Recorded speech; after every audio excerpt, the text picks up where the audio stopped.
বন্ধুরা, আজ আমরা বানাবো আর মাছের ঝোল। তো চলো দেখি আর মাছের ঝোলের রেসিপিটা কীরকম হয়।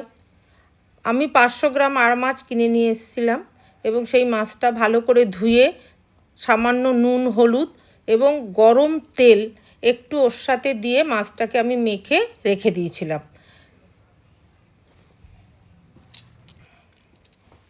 এরপরে আমি গ্যাসে কড়া বসালাম, তাতে তেল দিলাম। তেলটা যখন ভালোভাবে গরম হলো তার মধ্যে মাছগুলো ছেড়ে দিলাম, দিয়ে একটুখানি আমি একটু রেখে তারপরে মাছটার মধ্যে আমি ঢাকা দিয়ে দিলাম।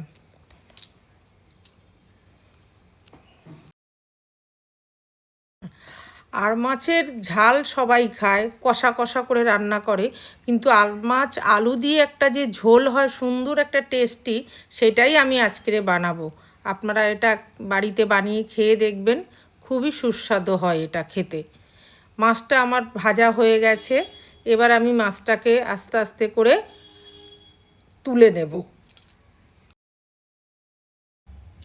আরও কয়েক টুকরো মাছ আমি এইভাবেই ভেজে নিলাম ঢাকা দিয়ে, এবং উল্টে পাল্টে ভালো করে ভেজে নিলাম।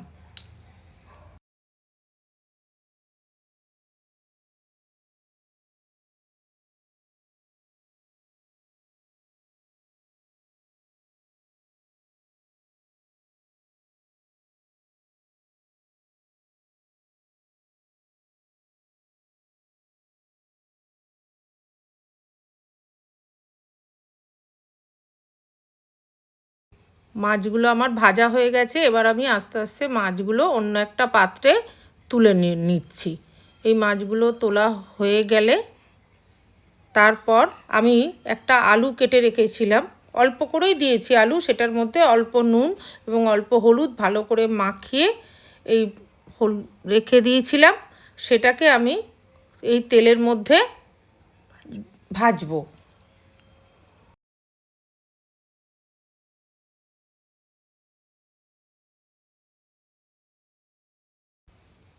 অন্য একটা কড়া আমি বসিয়ে তাতে তেল দিলাম। তেল দিয়ে এবার ওই তেলের মধ্যে আমি আলুগুলো ছেড়ে দিলাম।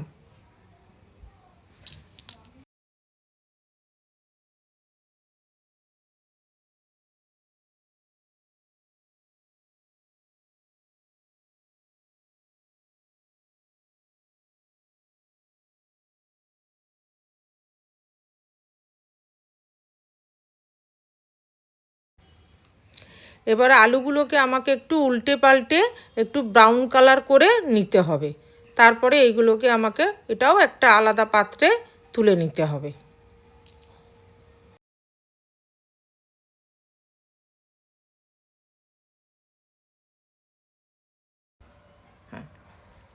এবার কড়াতে আমি একটু কালো জিরে দিয়ে দিলাম, দিয়ে তার মধ্যে আমি পেঁয়াজ কুচিয়ে রেখেছিলাম, এই 100 গ্রামের মতন পেঁয়াজ কুচিয়ে রেখেছিলাম, সেটাকে আমি তেলের মধ্যে দিয়ে দিলাম।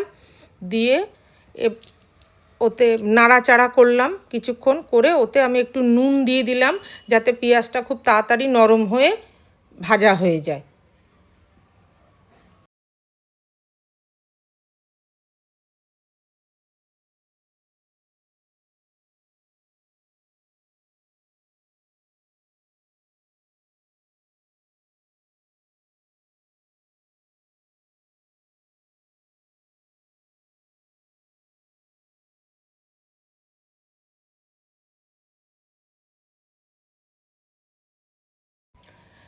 নাড়াচাড়া কিছুক্ষণ করে নিলাম, তারপর ওতে আমি একটু হলুদ দিয়ে দিলাম, ওই 1/2 চামচের মতন হলুদ দিয়ে দিলাম। তারপর আমি ওতে দিলাম 1/2 চামচ কালার চিলি দিয়ে দিলাম। তারপরে এরপরে আমি ওতে দিলাম 1/2 চামচ জিরের গুঁড়ো, 1/2 চামচ ধনের গুঁড়ো দিলাম, আর দিলাম আপনার 1 চা চামচ আদা রসুন বাটা। দিয়ে এটাকে আমি একটু নাড়াচাড়া কিছুক্ষণ করলাম, করার পর তারপরে আমি ওটাকে এর মধ্যে একটু অল্প জল দিয়ে দিলাম যাতে মশলাটা পুড়ে না যায়। দিয়ে আমি একটু নাড়াচাড়া করলাম, করে ওর মধ্যে একটু আদা রসুনের পেস্ট তো আগেই দিয়ে দিয়েছিলাম।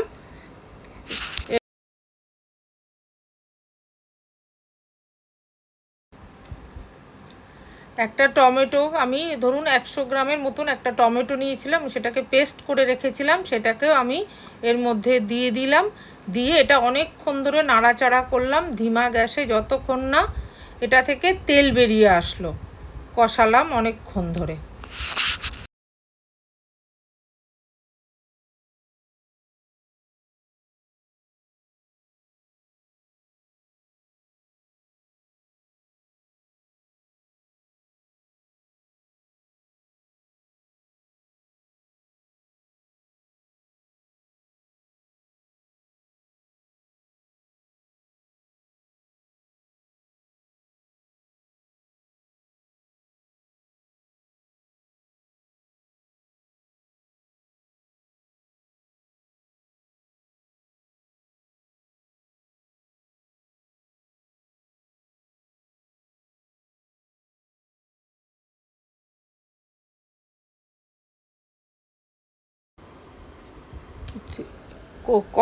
অনেকক্ষণ ধরে কষালাম, যতক্ষণ না হলে একটু তেল বেরোলো। কিছুটা তেল বেরিয়ে আসার পর আমি ভাজা যে আলুটা ছিল সেটাকে ওর মধ্যে কড়াতে দিয়ে দিলাম, দিয়ে অনেকক্ষণ ধরে নাড়াচাড়া করলাম, কষালাম।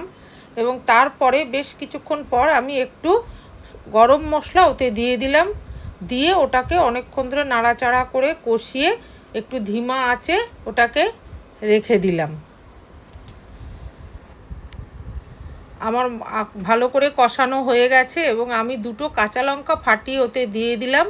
দেওয়ার পরে ওতে আমি দিয়েছিলাম গরম জল, কারণ যে কোনো তরকারিতে যদি গরম জল দেওয়া যায় তাহলে তার একটা আলাদা টেস্ট হয়।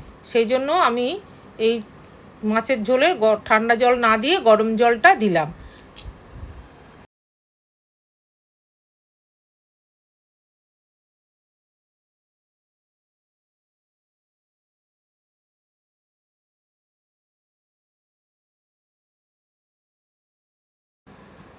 গরম জল দেওয়ার পরে যখন তরকারিটা ফুটে উঠলো তখন আমি একটা ঢাকা ওতে দিয়ে দিলাম, কারণ আলুটা যাতে ভালোভাবে সিদ্ধ হয়।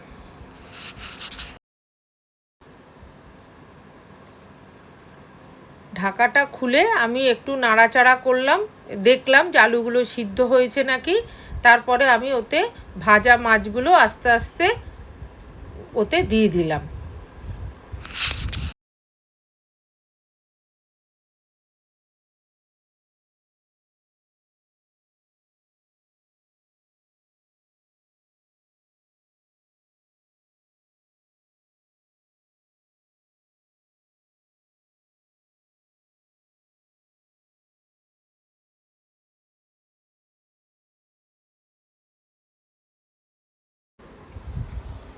এরপরে আমি ধনেপাতা কুচিয়ে ধুয়ে রেখেছিলাম, সেটাকে ওর মধ্যে দিয়ে দিলাম, দিয়ে আমি একটু নাড়াচাড়া করে নিলাম।